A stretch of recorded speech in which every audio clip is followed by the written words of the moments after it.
Amudha's kitchen சேனலுக்கு subscribe பண்ணுங்க. என்னோட புது ரெசிபிஸ் எல்லாம் தெரிஞ்சுக்க மறக்காம பெல் பட்டனை பிரஸ் பண்ணுங்க. ஹாய், எல்லாருக்கும் வணக்கம். Welcome to Amudha's kitchen. இன்னைக்கு நம்ம கிச்சன்ல பானகம் எப்படி செய்யறதுன்னு பார்க்கலாம்.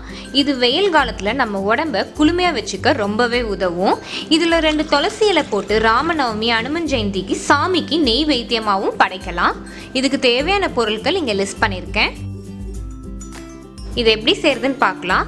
1/2 கப் பவுடர் வெல்லம் எடுத்திருக்கேன். இதே நீங்கள் கட்டி வெல்லமாக இருந்துச்சுன்னா கொஞ்சம் தட்டி போட்டுக்கோங்க. அப்போ நமக்கு தண்ணியில் கரைய ஈஸியாக இருக்கும். 1 கப் தண்ணி ஊற்றி நல்லா கரைச்சிக்கலாம். பவுடர் வெல்லம்ங்கிறனால ஈஸியாக அது கரைஞ்சிரும். இதே நீங்கள் கட்டி வெல்லம் பயன்படுத்துனீங்க அப்படின்னா ஒரு 10லேருந்து 15 நிமிஷம் அப்படியே அதை ஊற வச்சுடுங்க. அப்போது நமக்கு கையில் கரைக்கிறதுக்கு ரொம்ப சுலபமாக இருக்கும். வெல்லம்லாம் நல்லா கரைஞ்சிடுச்சு. இப்போ இதை நம்ம வடிகட்டி எடுத்துடலாம். இந்த மாதிரி பால் வடிகட்டியோ இல்லை டீ வடிகட்டியோ வச்சு நம்ம வடிகட்டிக்கலாம். கட்டி வெல்லத்தில் இருக்கிற மாதிரி இந்த பவுடர் வெல்லத்தில் அவ்வளோவா தூசு இருக்காது. இருந்தாலும் நான் வடிகட்டி காட்டுறேன் பாருங்கள். அவ்வளோவா இல்லவே இல்லை எதுவுமே. அந்த கரையாமல் அந்த பவுடர் தான் கொஞ்சம் கொஞ்சம் அங்கங்கே இருக்குது. அதனால தான் சக்கரை பொங்கலில் இதை அப்படியே பயன்படுத்தியிருப்பேன். 1/2 எலுமிச்சை பழத்தை புளிஞ்சிருக்கேன். கிட்டத்தட்ட 1 டேபிள் ஸ்பூன் வருது. நீங்கள் இந்த வெல்லமும் எலுமிச்சை சாரும் உங்களோட இனிப்புக்கும் புளிப்புக்கும் தகுந்தவாறு இதை கூட்டிக்கலாம், இல்லாட்டி கொஞ்சம் குறைச்சிக்கலாம். 1/2 டீஸ்பூன் சுக்கு பவுடர், 1/4 டீஸ்பூன் ஏலக்காய் பவுடர்.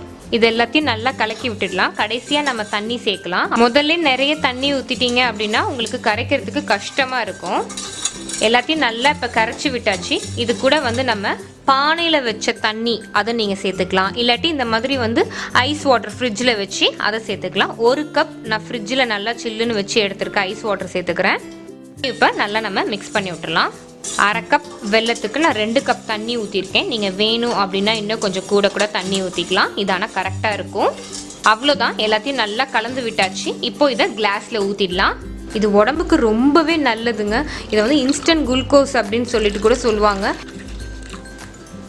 இந்த எலுமிச்சை சாறில் விட்டமின் சி இருக்குது. அதே மாதிரி இந்த சுக்கு பொடி, ஏலக்காய் பொடி இதெல்லாம் ரொம்ப நல்ல மருத்துவ குணம் மிக்கது.